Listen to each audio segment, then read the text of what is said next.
अच्छा, क्वेश्चन 15 में क्या कह रहा है आपके पास कि आपके पास एक कार है, आप उसको सेल कर रहे हो, बेच रहे हो, यूज कार है, सही है। आपने उसको सेल किया है कितने डॉलर्स में, 1430 डॉलर्स में। आपको लॉस हुआ है क्योंकि आपने यूज कार सेल की है। तो जब भी आप कोई भी पुरानी कार, यूज कार सेल करते हो तो आपने जितने में खरीदी होती है, जितने में उसको परचेज किया होता है, तो उतने में वो बिकती नहीं है, कम में ही बिकेगी, कहीं सही है, कम में ही आप उसको सेल करोगे। अब इसमें कितना लॉस हो रहा है, 35% का लॉस हो रहा है ऑन द कॉस्ट प्राइस। सही है, कॉस्ट प्राइस के ऊपर जितने में आपने खरीदा था उसका 35% का लॉस हो रहा है, और 1430 में आपने सेल कर दिया, लॉस हुआ है। तो 100 में से माइनस करेंगे, 100 माइनस जितना परसेंट भी लॉस हो रहा है, 35, तो 65% आ गया। अब इस 65% को हम किससे मल्टीप्लाई करते हैं, ओरिजिनल वैल्यू से। ओरिजिनल वैल्यू कौन है, कॉस्ट प्राइस, और कॉस्ट प्राइस तो हमें नहीं पता, वही तो फाइंड करनी है। तो कॉस्ट प्राइस को मैंने सी लेट कर लिया। किसके बराबर आएगा, जैसे ही मैं 65% को ओरिजिनल वैल्यू से मल्टीप्लाई करूंगा तो मेरे पास न्यू वैल्यू आ जाएगी, सही है। न्यू वैल्यू क्या है मेरे पास, जितने में मैंने सेल की है, फाइनल वैल्यू, न्यू वैल्यू क्या है, जितने में मैंने उस कार को सेल किया है, जो जितने में वो सोल्ड हुई है, कितना है, 1430 डॉलर्स। तो सी की वैल्यू मुझे फाइंड करनी है, 1430, 65% मल्टीप्लाई हो रहा है सी के पास, दूसरे साइड पे आके डिवाइड हो गया। तो 1430 डिवाइड बाय 65%, जैसे ही मैं इसको डिवाइड करूंगा, मुझे जो है वो कॉस्ट प्राइस, जितने में मैंने वो न्यू कार खरीदी थी, मुझे वो उसकी प्राइस पता चल गई, डॉलर्स 2200, सही है। तो मैं एक कार खरीद रहा हूँ $2200 की, और फिर मैं उसको थोड़े टाइम के बाद सेल कर रहा हूँ, जिसमें मुझे 35% का लॉस हो रहा है। तो वो कितने में बिक रही है, 1430 डॉलर्स में। अब अगर पूछे आपसे कि बताओ लॉस कितना हुआ है, अमाउंट में बताओ, तो आप सिंपल क्या करोगे, कॉस्ट प्राइस जो 2200 है उसको माइनस कर दोगे सेल प्राइस से, जितने में आपने उसको बेचा है, 1430, सही है। जब लॉस होता है तो कॉस्ट प्राइस को सेलिंग प्राइस से माइनस किया जाता है, और जब प्रॉफिट होता है तो फिर सेलिंग प्राइस को कॉस्ट प्राइस से माइनस किया जाता है, सही है। तो 70 डॉलर्स का लॉस हुआ है, सही है, 770, मतलब 770, सही है, $770 का लॉस हुआ है, ये अमाउंट है, सही है, ये इतना लॉस हुआ है डॉलर्स के अंदर। अच्छा, ये परसेंटेज में कितना बन रहा था, 35%। इसमें देख लो बेटा, कुछ पूछना है, चल क्वेश्चन 16 पे मूव करते हैं। If an employer reduces the working week from 40 hours to 35 hours, एक एम्प्लॉयर है, उसने क्या किया है, अपने वर्किंग आवर्स को रिड्यूस किया है, सही है। उसके वर्किंग आवर्स थे 40 आवर्स, 40 आवर्स से वर्किंग आवर्स, उसको रिड्यूस किया है, कम किया है, कितने आवर्स काम कर रहा है वो, 35 आवर्स, सही है ना। ये वर्किंग आवर्स है एक वीक के, वर्किंग आवर्स वीक, सही है ना, ये पर वीक के वर्किंग आवर्स है, पर डे के तो पॉसिबल ही नहीं है, क्योंकि एक डे में तो 40 आवर्स या 35 आवर्स होते ही नहीं है। तो एक एम्प्लॉयर है, हाँ, एम्प्लॉयर ने किया, एम्प्लॉय ने नहीं किया, एक एम्प्लॉयर है, सही है। एम्प्लॉयर वो, जैसे जो कंपनीज होती है जो लोगों को एम्प्लॉयमेंट देती है, लोगों को काम पे रखती है, वो एम्प्लॉयर होता है। उसने क्या किया, वर्किंग मतलब एक वीक के जो वर्किंग आवर्स थे उसको 40 आवर्स से कम करके कितना कर दिया, 35 hours, with no loss of weekly pay. और वो वीकली पे को, मतलब उसमें कोई लॉस नहीं होगा, मतलब ऐसा नहीं है कि वो फिर पैसे कम पे करेगा, एम्प्लॉय को कम सैलरी देगा, नहीं, वीकली पे उतनी ही है। Calculate the percentage increase in the weekly, calculate the percentage increase in the hourly rate of pay। अब आपसे पूछ रहा है कैलकुलेट करो, परसेंटेज इंक्रीज होगी, परसेंटेज चेंज हो रही है, बढ़ रही है, सही है, हार्डली रेट ऑफ पे। क्योंकि पहले आप जो है वो वीकली, वीक में कितने आवर्स काम कर रहे थे एम्प्लॉयज, जितने भी एम्प्लॉयज थे, कितने आवर्स काम कर रहे थे, 40 आवर्स। अब कंसिडर कर लो कि 40 आवर्स के लिए उनको एक स्पेसिफिक अमाउंट जो है वो मिल रहा है, सही है ना, स्पेसिफिक डॉलर्स मिल रहे हैं, वो नहीं बताया उसने, कोई बात नहीं।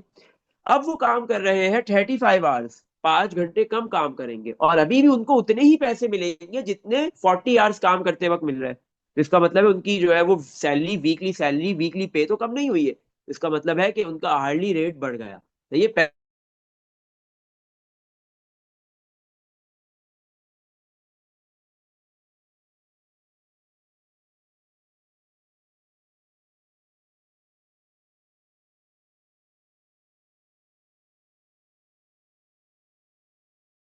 का मतलब हर एक घंटे, वन, हर एक आवर के लिए जितना उसको पे किया जा रहा था उसमें कितना इंक्रीज हुआ है वो बताना है, सही है, लेकिन परसेंटेज में।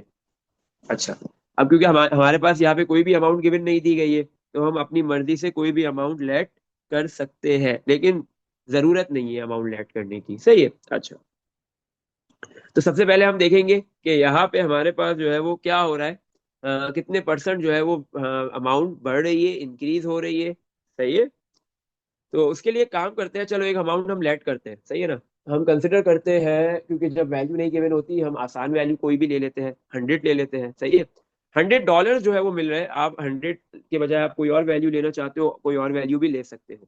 हम कंसिडर कर रहे हैं कि $100 जो है वो एम्प्लॉयज को पे किए जा रहे हैं 40 आवर्स के वर्किंग के लिए, सही है। मतलब एक वीक में वो जितने भी आवर्स वर्क कर रहे हैं उसके लिए $100 मिलेंगे, सही है। पहले एम्प्लॉय जो है वो कितने आवर्स काम कर रहा था, 40 आवर्स, और उसको पूरे 40 आवर्स के $100 मिल रहे हैं। तो मैंने क्या किया, इस 100 को डिवाइड किया 40 से, तो मुझे ये पता चल गया कि 1 आवर के अंदर जो है वो एम्प्लॉय को कितने डॉलर्स मिलेंगे। तो 100 डिवाइड बाय 40 कर दो, बेटा $2.5। तो इसका मतलब है कि अगर एक एम्प्लॉय पूरे वीक के अंदर 40 आवर्स काम कर रहा है और उसको $100 उसकी वीकली पे मिल रही है, तो 1 आवर के अंदर जो है वो उसको कितने डॉलर्स मिलेंगे, $2.5, सही है। चलो, अब वही पर्सन है, वही बंदा है, वही एम्प्लॉय है, उसको $100 मिल रहे हैं, लेकिन अब वीक के अंदर वो 35 आवर्स काम कर रहा है, क्योंकि एम्प्लॉयर ने क्या किया है, पे वही रखी है लेकिन वर्किंग आवर्स कम कर दिए। तो अब ऑब्वियस सी बात है कि उसका वीकली रेट बढ़ जाएगा, अब वो थोड़े से 1 घंटे में थोड़े से ज्यादा पैसे कमाएगा, थोड़े से ज्यादा डॉलर्स कमाएगा। तो 100 को मैंने डिवाइड किया 35 से, मुझे ये पता चल जाएगा कि वो 1 आवर के अंदर, 1 आवर के अंदर अब कितने डॉलर्स कमा रहा है। तो बेटा वैल्यू आ गई आपके पास $2.857। अगर फ्रैक्शन में लिखेंगे तो ये बेटा फ्रैक्शन में आएगा 20/7 डॉलर, सही है। अच्छा, डेसिमल में भी लिख सकते हो, फ्रैक्शन में भी लिख सकते हो। ऑब्वियस सी बात है कि ये वैल्यू बढ़नी थी, बढ़ गई, इंक्रीज हो गई, सही है। तो अब हमारे पास क्या है, पहले जो है वो हर एम्प्लॉय एक 1 आवर के अंदर $2.5 अर्न कर रहा था, अब वो $2.857 अर्न कर रहा है। अब क्या हुआ, उसका वीकली जो रेट है, सही है, वीकली रेट है, वीकली जो पे है, वीकली रेट ऑफ पे है, वो बढ़ गया। अब यही पूछ रहा है कि बताओ कितना बढ़ रहा है, उसको परसेंटेज में निकालना है। तो परसेंटेज में निकालने के लिए हम फ्रैक्शन बनाएंगे, सही है। अच्छा, फ्रैक्शन में क्या आएगा कि उसको कितने डॉलर ज्यादा मिल रहे हैं, सही है। उसके लिए जो है वो 2.8757 को माइनस कर देंगे, किससे, 2.5 से। अभी उसको $2.857 मिल रहे हैं 1 आवर के लिए, पहले उसको मिल रहे थे 2.5। तो इन दोनों को माइनस करेंगे तो हमें ये पता चल जाएगा कि अब कितने ज्यादा डॉलर्स मिल रहे हैं। दोनों को हमने माइनस कर दिया, तो इसका आंसर आ रहा है ये 0.3571, सही है। और डिवाइड किससे करेंगे अब इसको, डिवाइड हम करेंगे जो एक्चुअल अमाउंट इसको मिल रही थी, जो पहले अमाउंट मिल रही थी, पहले कितने डॉलर्स मिल रहे थे पर आवर के लिए, 2.5, तो इसलिए 2.5 से डिवाइड कर दिया, क्योंकि परसेंटेज में आंसर चाहिए, परसेंटेज निकालनी है, और परसेंटेज में चाहिए तो मल्टीप्लाई बाय 100 करेंगे फिर, सही है। तो डिवाइड बाय 2.5 मल्टीप्लाई बाय 100, तो इस वैल्यू को 2.5 से डिवाइड कर दिया और फिर मैंने इसको मल्टीप्लाई बाय 100 कर दिया। तो आंसर आ गया आपके पास 14.285%। तो इसका मतलब है कि जो अब वो एम्प्लॉय का weekly, sorry hourly rate of pay कितना इंक्रीज हो गया है, 14.285%। अगर वो वीक के अंदर 40 आवर्स के बजाय 35 आवर्स वर्क करेंगे तो, सही है। अब उनकी जो है वो वीकली रेट कुछ भी हो, वीकली रेट $100 हो, 200 हो, 500 हो, $1000 हो, इससे कोई फर्क नहीं पड़ेगा, परसेंटेज यही वैल्यू आएगी, सही है। तो इतना परसेंटेज जो है वो उनका आर्ली रेट बढ़ गया है, हर 1 घंटे का इतना परसेंट रेट बढ़ गया है। इसमें देख लो बेटा, कुछ पूछना है। सर आपने बोला था परसेंटेज में होगा तो 100 एज अ परसेंटेज आएगा, तो आपने तो यहाँ डॉलर्स लिखी हुई है।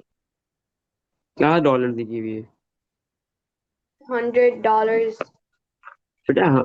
अब परसेंट मेरे को यहाँ पे वैल्यू नहीं बताई ना उसने, कि एक वीक के अंदर क्या पे मिल रही है एम्प्लॉय को, एक वीक की कितनी सैलरी पे कर रहे हो, वीकली पे क्या है वो नहीं गिवन दिया हुआ, सही है। अब हमने डॉलर्स में ले लो, आप रियाल में ले लो, धर्म में ले लो, कोई भी करेंसी में ले लो, क्योंकि पे है ना, पे तो करेंसी में ही होगी। कोई भी वैल्यू कंसिडर कर लो, 100, 200, 500, 1000, जो आपको अच्छी लगती है। जितना आपने जो है वो एम्प्लॉयर का नुकसान करना है वो कर लो। सही है, आपको अमाउंट नहीं बताई हुई कि एक वीक की क्या पे है, तो वो आपने लेट कर ली अपनी मर्जी से कोई भी वैल्यू, सही है। जब अमाउंट नहीं होती तो आप कुछ भी लेट कर सकते हो, सही, वन भी लेट कर सकते हो, सही है। तो इसलिए मैंने $100 लेट किया है यहाँ पे, अगर गिवन होती तो फिर वही वाली वैल्यू मैं लेता, मैं कोई भी लेट नहीं करता। इसमें देख लो बेटा, कुछ पूछना है। 40 आवर्स नहीं लिया, 35 आवर्स भी तो ले सकते थे। क्या? आपने 100 डिवाइड बाय 40 किया ना। पहले 40 किया, फिर 35 भी तो किया है बेटा, दोनों तो किया है, क्या हुआ? ये देखो, 35 भी तो है। पहले हम 100 को 40 से डिवाइड करेंगे और ये पता करेंगे कि जब एक एम्प्लॉय 40 आवर्स वीक के अंदर वर्क कर रहा है तो उसको पर आवर के कितने डॉलर्स मिल रहे हैं। फिर वही एम्प्लॉय अगर अब 35 आवर्स वर्क करेगा उसी वीक के अंदर, हर एक वीक के अंदर, तो अब वो 1 आवर के लिए कितने डॉलर चार्ज कर रहा है। दोनों तो निकाला है हमने। सही है। जब ही तो चेंज आएगा, वरना चेंज कैसे निकाल सकेंगे। चलो नेक्स्ट क्वेश्चन पे मूव करते हैं, question number 17। The cost for a television streaming service changed from $80 per year to $8 per month। आपके पास क्या है? टेलीविजन की जो है वो स्ट्रीम करवाने की स्ट्रीमिंग सर्विसेज, सही है ना। अगर आपको कोई भी जो है वो अपना कोई भी शो स्ट्रीम करना है किसी भी टेलीविजन किसी भी चैनल के ऊपर, तो आपको पे करने पड़ते हैं। अपने एड्स चलाने होते हैं तो आपको पे करने पड़ते हैं, सही है। तो टेलीविजन स्ट्रीमिंग सर्विसेज के जो है वो कॉस्ट चेंज हो रही है। पहले कितनी कॉस्ट थी? $80 थी पर ईयर, एक साल की थी। अब वो चेंज हो गई है $8 पर मंथ। ये $8 पर मंथ है। पहले आपको 80 ईयर्स, $80 एक साल की, पूरे 12 मंथ्स की, 1 ईयर की पे करनी थी। अब हर एक मंथ के लिए $8 पे करोगे। अब आपसे पूछ रहा है what is the percentage increase in the yearly cost. तो यहाँ पे इसने बता दिया कि परसेंटेज चेंज हो रही है और क्या हो रही है, इंक्रीज हो रही है। कितनी हो रही है वो आप बताओ। जो परसेंटेज जो इंक्रीज हो रही है वैल्यू, ईयरली कॉस्ट जो बढ़ रही है वो बताओ कितनी हो रही है। ईयरली कॉस्ट बताओ, पूरे ईयर की कॉस्ट कितनी बढ़ रही है वो बतानी है, सही है। और वो इंक्रीज होगी ये भी बता दिया इसने, और परसेंटेज में आंसर देना है, सही है। तो अच्छा, मुझे पूरे ईयर की, अगर मैं क्या कहते हैं, पहले जो कॉस्ट थी वो $80 पर ईयर थी, वो मुझे पता है। अब मैं हर एक मंथ में जो है वो $8 पे करूंगा, तो ये जो मंथ की कॉस्ट है इसको सबसे पहले आप कन्वर्ट करोगे किसमें, ईयर में, क्योंकि आपको ईयरली कॉस्ट का चेंज बताना है इसलिए। तो अगर मैं $8 पे कर रहा हूँ पर मंथ, तो मुझे कितने डॉलर्स पे करने पड़ेंगे पूरे ईयर में। और आपको पता है 1 ईयर के अंदर कितने मंथ होते हैं, 12। तो आप इसको 12 से क्या कर दोगे, मल्टीप्लाई। 8 × 12 तो $96 पर ईयर, सही है। पहले आप कितनी पे कर रहे थे टेलीविजन स्ट्रीमिंग सर्विसेज के चार्जेस, $80 पर ईयर, और अब जो है वो जो वैल्यू चेंज हो गई है, अब जो प्राइस रिवाइज कर दी है कंपनी ने, चैनल ने, तो अब मुझे $96 पे करने पड़ेंगे 1 ईयर के लिए, सही है। अब आपसे आप ऑब्वियस सी बात है कि पहले $80 पे कर रहा हूँ तो वो अमाउंट कम थी, अब 96 पे करूंगा तो अमाउंट ज्यादा है। तो कितना चेंज आ रहा है वो इसने फाइंड करने को बोला है, सही है। इंक्रीज होगा ना, क्योंकि आप ज्यादा अमाउंट पे कर रहे हो, पहले कम पे कर रहा था, तो वैल्यू कॉस्ट, ईयरली कॉस्ट बढ़ गई है, सही है। तो वो इंक्रीज हो गई है, वो अमाउंट बतानी है, लेकिन परसेंटेज में बतानी है। तो सिंपल क्या करेंगे, परसेंटेज में कन्वर्ट करने के लिए फ्रैक्शन बनाएंगे। ऊपर क्या लिखेंगे कि कितना चेंज आ रहा है, कितने डॉलर्स अब मैं ज्यादा पे कर रहा हूँ। पहले, अब मैं 96 पे कर रहा हूँ, पहले मैं 80 पे कर रहा था। तो इन दोनों को जैसे ही माइनस करूंगा मुझे ये पता चल जाएगा कि अब मुझे कितने डॉलर्स और ज्यादा पे करने हैं। और डिवाइड किससे करूंगा, ओरिजिनल अमाउंट से, प्रीवियस वैल्यू से, प्रीवियस डॉलर से, जो मैं प्रीवियस ईयरली के, प्रीवियस ईयर के मैंने किए थे, वो कितने हैं, 80। और मल्टीप्लाई करेंगे 100 से, क्योंकि परसेंटेज में आंसर चाहिए। तो 96 - 80 डिवाइड बाय, 96 को -80 से करूंगा, मतलब $16 अब ज्यादा पे कर रहा हूँ। डिवाइड बाय 80 किया, फिर मल्टीप्लाई बाय 100, तो आंसर आ गया 20%। तो इसका मतलब है कि परसेंटेज जो इंक्रीज हुई है, कितना परसेंट इंक्रीज हो रहा है, ईयरली कॉस्ट 20% जो है वो ईयरली कॉस्ट इंक्रीज हो गई है, बढ़ गई है। इसमें देख लो बेटा, कुछ पूछना है? अच्छा, question number 18। The number of sales on a website in December. आपके पास जो है वो वेबसाइट के थ्रू आप कोई चीज सेल कर रहे हो इन दिसंबर। दिसंबर में कितनी सेल हुई है, 583। ये दिसंबर की सेल है, डी लिख देते हैं, सही है। This was an increase of 1112% from November sale figure. जो नवंबर में आपने जितनी सेल की थी ना, उसके मुकाबले में ये जो दिसंबर में सेल की है, इसमें 112% का इंक्रीज हुआ है। एक अच्छा खासा इंक्रीज हो रहा है, सही है। 112% इंक्रीज, बढ़ रही है सेल्स आपकी, सही है। नवंबर के मुकाबले में दिसंबर में सेल्स बढ़ी है। कितनी बढ़ी है, 1112%, सही है। इंक्रीज होता है तो हम उसको 100% में ऐड करते हैं, सही। अच्छा, तो ऐड करने के बाद बेटा ये 100 प्लस 112 कितना हो जाएगा, 212 हो जाएगा। 100 प्लस 112, 212%, सही है। चलो, हाँ, how many sales were there in November, अब बताओ कि नवंबर में कितनी सेल्स की थी आपने वेबसाइट के थ्रू। तो दिसंबर की वैल्यू गिवन दी हुई है, मतलब फाइनल वैल्यू गिवन है। नवंबर की प्रीवियस मंथ की निकालनी है, मतलब ओरिजिनल वैल्यू फाइंड करनी है। और परसेंटेज आपको पता है कितना इंक्रीज हुआ है, इंक्रीज को आपने 100 में ऐड कर लिया। तो ये आपके पास हो गया रिवर्स परसेंटेज का क्वेश्चन। सही है, क्योंकि दिसंबर की पता है, नवंबर की निकालनी है, फाइनल पता है, ओरिजिनल निकालनी है। तो आप सिंपली क्या करते हो, जैसे ही 212% को मल्टीप्लाई करते हो ओरिजिनल वैल्यू, ओरिजिनल वैल्यू कौन सी है, नवंबर की सेल्स, नवंबर की सेल्स नहीं गिवन दी हुई, हमने लेट कर लिया एन है। सही है, जैसे ही मल्टीप्लाई होगी नवंबर की सेल्स 212% से, तो किसकी सेल्स आ जाएगी, नेक्स्ट मंथ की, दिसंबर की सेल्स कितनी गिवन दी हुई है, 583। तो मुझे नवंबर की सेल्स फाइंड करना है, एन फाइंड करना है। तो 212% मल्टीप्लाई हो रहा है, दूसरी साइड पे आके क्या हो जाएगा, डिवाइड। तो 583 डिवाइड बाय 212%। तो बेटा आपके पास क्या वैल्यू आ गई, 275। तो इसका मतलब नवंबर के अंदर जो है वो वेबसाइट के थ्रू आपने सेल्स कितनी की थी, 275। और दिसंबर में सेल्स हुई है 583, और इंक्रीज कितना हुआ है, 112% का। सही है, इसमें देख लो बेटा, कुछ पूछना है। सर आपने लिखा है सबसे ऊपर 583 is equal like arrow D, है ना? डी, डी मतलब दिसंबर पूरा लिख देता हूँ, चलो दिसंबर की सेल है ये। सही है। हम्म, फिर नहीं, मुझे लगा डी और एन सेम थिंग। नहीं नहीं नहीं नहीं नहीं, डी दिसंबर की सेल है और नवंबर की सेल थी, तो मैंने उसको एन से लिख लिया था, एन मींस नवंबर। सही है, और कुछ नहीं है। तो अब मैं पूरा नवंबर दिसंबर नहीं लिख रहा, मैं क्या कर रहा हूँ, दिसंबर का डी ऐड कर लिया, नवंबर का एन ले लिया। सही है, आप एन के अलावा कोई और अल्फाबेट लेना चाहते हो वो ले लो। सही, इसमें देख लो, कुछ पूछना है। चलो नो। नेक्स्ट क्वेश्चन पे मूव करते हैं। 19, Juliet earns $4,500 per month. Juliet कितना अर्न कर रही है हर मंथ, $4,500 पर मंथ, एक महीने में इतना अर्न कर रही है। सही है, she get a tax free allowance. अभी कुछ टैक्स के क्वेश्चन है। सही है, अच्छा, she gets a tax free allowance of 10,000 per year. मतलब टैक्स फ्री अलाउंस, क्योंकि देखो बेटा, जब भी किसी भी कंट्री के अंदर होते हो ना, तो आपके पास जो टैक्स लगता है वो आपकी इनकम पे लगता है, सैलरी पे लग रहा होता है।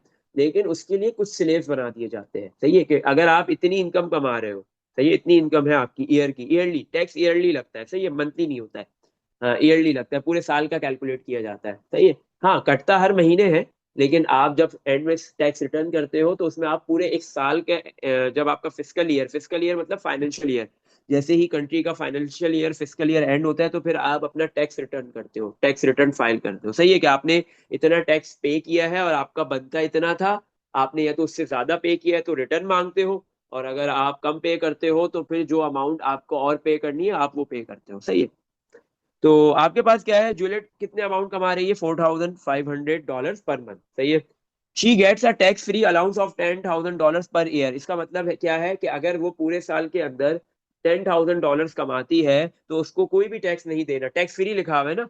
She gets a tax free allowance मतलब $10,000 पर ईयर, एक साल में अगर आप $10,000 कमाते हो तो आपको उस अमाउंट पे $1 का भी टैक्स नहीं देना। सही है, लेकिन अगर $10,000 से $1 भी ज्यादा कमाओगे तो फिर आपको टैक्स देना है, उससे ऊपर जितनी भी अमाउंट कमाओगे उस पे टैक्स देना है। सही है, हाँ। तो and page tax 20% on the rest, क्या बोल दिया, और आपने पे करना है टैक्स $10,000 के बाकी, $10,000 से ज्यादा जितने भी डॉलर्स आपने अर्न किए हैं या जूलियट ने अर्न किए हैं उस पे वो टैक्स देगी। सही है, how much tax will she पे इन अ ईयर। सही है, अब बताओ कि उसने पूरे साल के अंदर कितना टैक्स पे किया, ये बताना है। सही है, अच्छा, तो सबसे पहले हम ये पता करेंगे कि जूलियट की जो सैलरी जो गिवन दी हुई है, जो वो अर्न कर रही है, सही है, वो पर मंथ है, एक महीने के अंदर उसने $4,500 अर्न किए। तो सबसे पहले हम ये पता करेंगे कि पूरे साल में कितने अर्न कर रही है। सही है, तो सिंपल, अगर एक महीने में 4,500 है तो साल में 1 ईयर के अंदर कितने मंथ होते हैं, 12 मंथ। तो जैसे ही मैं $4,500 को 12 से मल्टीप्लाई करूंगा तो मेरे पास आंसर आ गया, $54,000 जूलियट ने अर्न किए हैं पूरे ईयर के अंदर, इतने उसने पूरे साल में पैसे डॉलर्स अर्न किए हैं। सही है, ये जितने भी डॉलर इसने अर्न किए तो उसमें से जो उसके जो $10,000 है उस पे इसको टैक्स $1 का नहीं देना है, $1 का भी टैक्स नहीं देना है, कोई भी टैक्स वो पे नहीं करेगी। फिर वो टैक्स किस पे करेगी, $10,000 से जितने भी ज्यादा उसने अर्न किए। तो सिंपली अब हम क्या करेंगे कि $54,000 उसकी टोटल अमाउंट है, जिसमें से टैक्स फ्री अमाउंट कितनी है, $10,000। तो इसको 54,000 में से 10,000 माइनस कर देंगे, तो क्या वैल्यू आ गई, $44,000। ये जो $44,000 जो इसने 10,000 के बाद कमाए हैं, उस पे ये टैक्स पे करेगी। कितना टैक्स पे करेगी, and page tax at 20% on the rest. और बाकी जो $40,000 उसने अमाउंट कमाई है, उसका 20% टैक्स पे करेगी। How much tax will she पे इन अ ईयर, मतलब पूरे साल में कितना टैक्स पे कर रही है वो बताना है। तो 44,000 का कितना परसेंट टैक्स देना है, 20%। तो 20% को हम मल्टीप्लाई कर देंगे 44,000 से, तो हमने 44,000 का 20% निकालना है, और उतना डॉलर्स वो टैक्स पे कर रही है। तो हम सिंपली 44,000 का 20% निकालेंगे, कैसे, मल्टीप्लाई करके। 44,000 मल्टीप्लाई 20%, तो अमाउंट आ गई डॉलर्स 8800। मतलब जूलियट जो है वो पूरे साल के अंदर $8,800 पे कर रही है, सही है।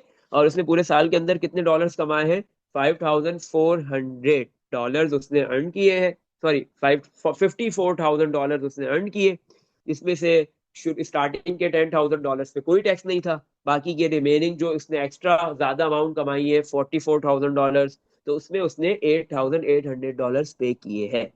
इसमें देख लो बेटा, कुछ पूछना है। सर आपने यहाँ 20% प्लस 100% क्यों नहीं किया? क्योंकि बेटा हमें क्या निकालनी है, हाँ एक बहुत अच्छा तुमने क्वेश्चन किया है ये। हमें सिर्फ ये फाइंड करना है कि उसने कितना टैक्स पे किया है, सही है ना। तो इसके लिए मुझे उसको 100 में ऐड करने की जरूरत नहीं है।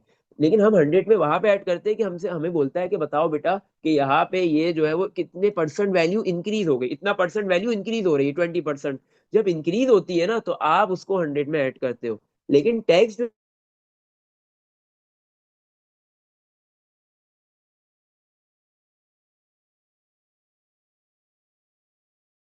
से आपने टैक्स देना है, तो आपकी 44,000 वाली डॉलर्स की अमाउंट जो है वो कम होगी, सही है। अगर आपसे ये पूछा जाता कि आप टैक्स देने के बाद कितने डॉलर्स बच रहे हैं, सही है, 44,000 में से, तो फिर आप क्या करते, बोलो टैक्स तो मुझे देना है, ये तो मेरी अमाउंट को डिक्रीज कर रहा है, तो फिर 100 में से 20 माइनस करते, और फिर 80% निकालते 44,000 का, सही है। तो फिर आपके पास जो अमाउंट आती, इसका मतलब आपके पास जो है वो क्या है, इतनी अमाउंट आपकी बच गई। लेकिन टैक्स आपने सिर्फ 20% देना है। अगर आप 20% क्या कहते हैं 100 में ऐड कर दो, तो इसका मतलब आप 120% टैक्स दे रहे हो। 120% टैक्स का मतलब ये है कि मैं जितने पैसे कमाऊंगा उससे ज्यादा टैक्स दूंगा। इज इट पॉसिबल, बिल्कुल भी नहीं। अगर मैं जो है वो $50,000 ईयरली कमा रहा हूँ, अर्न कर रहा हूँ, तो मैं $55,000 कैसे टैक्स दे सकता हूँ, पॉसिबल है, बिल्कुल भी नहीं। तो टैक्स का जो बेटा केसेस होते हैं उसमें 100 में ऐड नहीं होता, क्योंकि टैक्स जो है वो इंक्रीजिंग वाले सिनेरियो में, इंक्रीजिंग वाले कॉन्सेप्ट के अंदर नहीं आता है, सही है। अच्छा, इसमें देख लो बेटा, कुछ पूछना है। हम्म, चल नेक्स्ट क्वेश्चन पे मूव करेंगे। 20, वो भी टैक्स से रिलेटेड ही है, सही है। इसमें जो है वो स्लेब्स और बढ़ रहे होंगे। रोहान अर्न्स रोहान कितना अर्न कर रहा है, $650 पर वीक, ये एक वीक की उसकी अर्निंग है। And work 48 hours per weeks per year, and work 48 weeks, sorry, and work 48 weeks per year. और पूरे ईयर के अंदर उसने कितने वीक्स काम किया है, 48 वीक्स पर ईयर। वैसे ईयर के एक 1 ईयर के अंदर कितने वीक्स होते हैं, 1 ईयर के अंदर कितने वीक्स होते हैं, 52, याद रखना है। 1 ईयर के अंदर कितने वीक्स है, 52 वीक्स है। वो 52 वीक्स नहीं काम कर रहा भाई, इंसान है ना, थोड़ी छुट्टियां भी तो करेगा ना, उसको थोड़ी छुट्टियां मिलेंगी, वो छुट्टियां करेगा, सही है। अगर आप जो है वो वीकली पे लेते हो या आर्ली पे लेते हो या डेली पे लेते हो ना, तो फिर आप जितने घंटे काम करते हो, जितने वीक्स काम करते हो या जितने डेज काम करते हो, तो आपको उतने पैसे मिलते हैं। फिर आपको जो ऑफ डेज के, ऑफ आवर्स के पैसे नहीं मिलते, ऑफ वीक्स के पैसे नहीं मिलते। तो पूरे ईयर में 52 वीक्स है, और रोहान ने 48 वीक्स काम किया है हर पर ईयर के अंदर, सही है, 1 ईयर के अंदर, एक साल में। और हर एक वीक के वो $650 अर्न कर रहा है। अच्छा, if he gets a tax free allowance of $8,000। अच्छा, तो ये जो $8,000 है, इसके ऊपर ये 1 रुपए का टैक्स भी नहीं देगा, सही है। टैक्स फ्री अलाउंस है, मतलब $1 भी टैक्स पे नहीं करेगा, सही है। टैक्स फ्री अलाउंस कितना है, $8,000 की छूट है। $8,000 अगर वो कमाएगा तो उस पर टैक्स नहीं है। उससे जितने भी ऊपर डॉलर्स अर्न करेगा उस पर टैक्स पे करना है। Page tax at a rate of 10% on the next $10,000। और जो $8,000 के बाद जो $10,000 फर्दर मूव अर्न कर रहा है, तो उसके अंदर उसके ऊपर कितना, उस पे कितना टैक्स पे करना है, 10,000 पे कितना टैक्स पे करना है, 10%। अच्छा, और फिर उसके बाद अगर बाकी $10,000 के बाद अगर और भी अमाउंट वो अर्न कर रहा है तो फिर वो 20% टैक्स पे करेगा। 20% टैक्स ऑन द रेस्ट, सही है ना, रेस्ट पे, बाकी अमाउंट पे। इसका मतलब है कि अगर रोहान $18,000 से ज्यादा की अमाउंट अर्न कर रहा है तो वो क्या करेगा, 8,000, फर्स्ट 8,000 पे भी तो $1 का भी टैक्स नहीं देगा, मतलब $1 का भी टैक्स नहीं देगा। और फिर 8,000 के बाद जो नेक्स्ट 10,000 है उस पर 10% टैक्स देगा। और फिर 18,000 के बाद जो अमाउंट होगी, जितने डॉलर्स अर्न कर रहा होगा, उस पर 20% टैक्स देगा। How much tax will he पे इन अ ईयर, बताओ कितना इसने पूरे साल के अंदर टैक्स पे किया है। सही है, how much tax will he पे, इसने कितना टैक्स पे किया है इन अ ईयर, पूरे साल के अंदर। सही है, चलो सबसे पहले हम ये पता करेंगे कि इसने पूरे साल के अंदर कितने डॉलर्स अर्न किए हैं। हमें तो ये जो अमाउंट दी हुई है $650 की, वो पर वीक की दी हुई है। $650 जो है वो रोहान अर्न कर रहा है इन अ वीक, इन 1 वीक। और वो कितने वीक्स काम कर रहा है बता दिया, पूरे साल के अंदर, पूरे ईयर के अंदर, 1 ईयर के अंदर उसने 48 वीक्स काम किया है। तो 48 वीक्स के हमने उसके डॉलर्स फाइंड करने हैं जो उसने अर्न किए हैं। तो 650 एक मंथ, एक 1 वीक के हैं, मल्टीप्लाई 48 करेंगे तो हमारे पास जो अमाउंट आ गई, $31,200 इसने पूरे ईयर के अंदर जो है वो, हाँ, मतलब 48 वीक्स काम करके अर्न किए हैं। सही है, 31,200। अच्छा, ये जो $31,200 है, इसमें से सबसे पहले आप क्या माइनस करोगे, $8,000 माइनस 8,000, 31,200, 31,200 माइनस 8,000, क्योंकि $8,000 ये वो अमाउंट है जिसपे ये $1 का भी टैक्स नहीं देगा, ये टैक्स फ्री अलाउंस है। तो इसके बाद $8,000 पे टैक्स नहीं है, वो साइड में हो गए, वो उसने अपने पास रख लिया, उस पे वो एक डॉलर का भी टैक्स नहीं पे कर रहा। तो $23,200 रह गए, इस पे वो टैक्स पे करेगा। लेकिन इस पे भी दो डिफरेंट टैक्स के स्लेब्स लगेंगे। सही है, नंबर वन, कि ये जो $23,200 है, इसमें इसके क्या हो जाएगा, 10,000 माइनस हो जाएगा। सही है, 10,000 माइनस कर देंगे। तो 10,000 अगर मैं माइनस करूंगा तो कितने बच गए आप, $13,200। तो इसका मतलब है इसने $23,200 पे टैक्स पे करना है। लेकिन उसमें से जो $10,000 है उसमें 10% टैक्स पे होगा। और फिर $10,000 अगर मैं निकाल दूं $23,200 में, तो फिर वो बच गए $13,200। और ये $13,200 में वो 20% का टैक्स पे करेगा। सही है, चलो पहले हम $10,000 का निकालते हैं 10%। अब देखो टैक्स है ना, 10% पे कर रहा है, तो टैक्स इंक्रीजिंग नहीं होती, इसको 100 में ऐड नहीं करेंगे। तो मुझे ये पता करना है कि 10%, $10,000 का 10% कितना बनता है। तो 10% को मैंने मल्टीप्लाई कर दिया 10,000 से। सही है, तो 10,000 मल्टीप्लाई बाय 10%, तो मेरे पास आ गया 1,000। तो वो कितना, $10,000 की अमाउंट पे कितना टैक्स पे कर रहा है, 10% के अकॉर्डिंगली $1,000 वो टैक्स पे कर रहा है। सही है, अच्छा। फिर जो बाकी रिमेनिंग अमाउंट है, 8,000 और 10,000 निकलने के बाद $13,200, इस पे वो कितना टैक्स पे करेगा, 20%। तो मुझे $13,200 का 20% निकालना है। तो 13,200 मल्टीप्लाई 20%, तो आंसर आ गया 2640। $2,640 वो पे कर रहा है 18,000 से ऊपर जितने भी इसने डॉलर अर्न किए हैं उसमें। सही है, तो टोटल टैक्स बताना था। $10,000 पे $1,000 पे कर रहा है टैक्स, और $13,200 पे उसने $2,640 पे किए हैं। इन दोनों को ऐड करेंगे तो आंसर आ गया $3,640। 36 मतलब $3,640 जो है वो रूहान टैक्स पे कर रहा है पूरे साल के अंदर। सही है, इसमें देख लो बेटा, कुछ पूछना है? हम्म, इसमें कोई भी क्वेश्चन है? No sir. चलो नेक्स्ट मूव करते हैं, लास्ट 2 क्वेश्चन है, इसको खत्म करेंगे आज। इन अ सेल, एक सेल हो रही है। A supermarket took 20% off its normal prices. सही है ना, एक सेल हो रही है, सुपरमार्केट ने क्या किया, एक सेल लगाई हुई है। 20% ऑफ दिया हुआ है नॉर्मल प्राइसेस पे, सही है। नॉर्मल प्राइसेस पे कितना परसेंट ऑफ है? अब ये देखो, ऑफ अगर आपके पास सेल में क्या होता है, प्राइसेस कम हो जाती है, डिस्काउंट मिलता है। ऑफ मतलब डिस्काउंट, तो डिस्काउंट बेसिकली रिडक्शन हो गई। जो सुपरमार्केट का ओनर है उसने जो भी चीज खरीदी जितने में भी है उससे वो कम में बेच रहा है एक तरीके से ना। मतलब 100% उसकी सेलिंग प्राइस नहीं है, मतलब जो जितने में उसको बेचनी थी वो 100% में नहीं बेच रहा, उससे कम में बेच रहा है। तो ऑफ हो डिस्काउंट हो, वो रिडक्शन में आता है, वो रिड्यूस में आता है, सही है। वो आपके पास डिक्रीज में आता है, तो उसको 100 से माइनस किया जाएगा, सही है, जो भी परसेंटेज होगी उसकी। अच्छा, नॉर्मल प्राइसेस में भी 20% का ऑफ है। ऑन फॉर फ्राइडे, फ्राइडे को special discount. It took 30% off its sale prices, मतलब जो सेल प्राइसेस है ना, सेल लगी हुई है सुपरमार्केट में। आप मंडे से लेके संडे तक, सुपरमार्केट अगर 7 डेज ओपन है, तो आप 7 डेज में से फ्राइडे को छोड़ के किसी भी दिन जाके कोई भी चीज लेते हो, परचेज करते हो, तो 20% ऑफ पे मिलेंगी, सही है। मतलब 20% का डिस्काउंट मिलेगा। लेकिन अगर आप फ्राइडे को जाते हो तो फ्राइडे को आपको 30% का और ऑफ मिलेगा। जो उसकी सेल प्राइसेस है 20% ऑफ पे, उस पे फर्दर 30% का ऑफ लगेगा, सही है, और 30% एक्स्ट्रा ऑफ मिलेगा फ्राइडे को, फायदा है। जॉय सेज, तो जॉय ने क्या कहा, that means there was 50% off the normal prices. इसका मतलब ये हुआ कि आपको फ्राइडे वाले दिन जो है वो 50% का ऑफ मिल रहा है नॉर्मल प्राइसेस पे। और जॉय इज रॉन्ग, जॉय की ये बात क्या है, गलत है। अब आपसे पूछ रहा है एक्सप्लेन करो ऐसा क्यों है, सही है, आओ। इसलिए है बेटा क्योंकि ये गलत क्यों है, 50% का ऑफ नहीं होगा। जो एक्चुअल प्राइस है उस पे पहले 20% का ऑफ मिला, फिर जो अब न्यू प्राइस आई है उस पे फर्दर 30% का ऑफ मिल रहा है। तो ये 50% नहीं बनेगी, कितनी बनेगी वो निकालते हैं, सही है। फ्राइडे वाले दिन कितना ऑफ हो रहा है? 30% ऑफ ऑन सेल प्राइसेस, सही है। मतलब जो ऑलरेडी 20% ऑफ वाली प्राइसेस है उन पे फर्दर 30% का ऑफ मिल रहा है। अच्छा, ऑफ है, डिस्काउंट है, रिडक्शन है, डिक्रीज हो रही है, तो 100 से माइनस करेंगे पहले।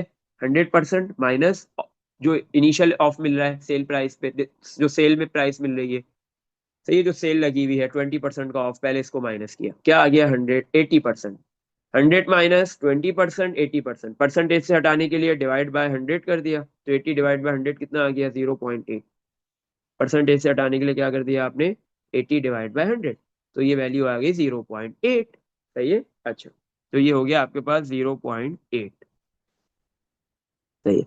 अब आपके पास जो ऑफ होने के बाद जो वैल्यू आई है, सही है, उस पे फर्दर आपको कितना डिस्काउंट फर्दर मिल रहा है, 30% का। कितना मिल रहा है, 30% का, सही है। उस पे आपको फर्दर कितना डिस्काउंट मिल रहा है, 30%, सही है। अब 30% ऑफ है ना, डिस्काउंट है, ये भी 100 से माइनस हो जाएगा। 100 - 30%, मतलब 100% -30%। तो 100% -30% कितना हो गया, 70%। 70 में से परसेंटेज हटाने के लिए डिवाइड बाय 100, तो आंसर आ गया 0.7, सही है। तो आपको दो ऑफ मिल रहे हैं फ्राइडे को, एक 20% then 30%।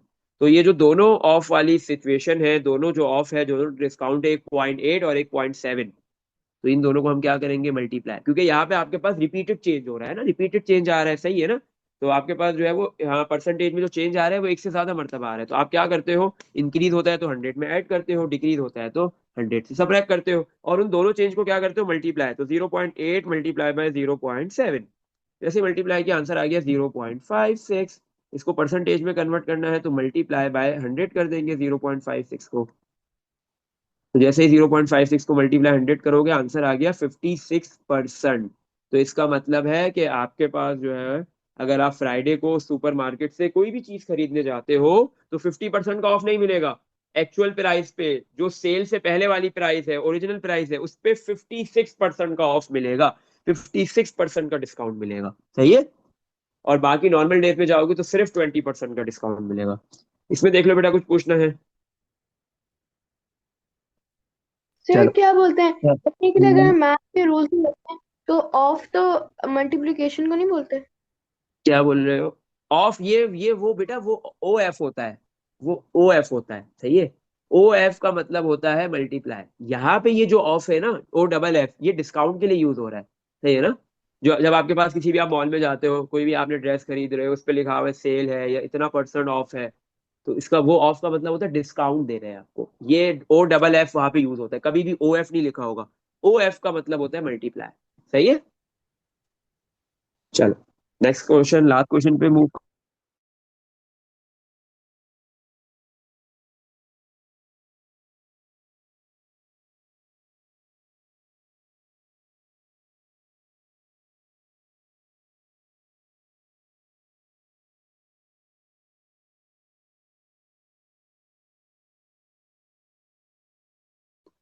Part A, the length of BC, आपके पास जो बीसी की लेंथ है वो इज 10% लेस है, 10% लेस, लेस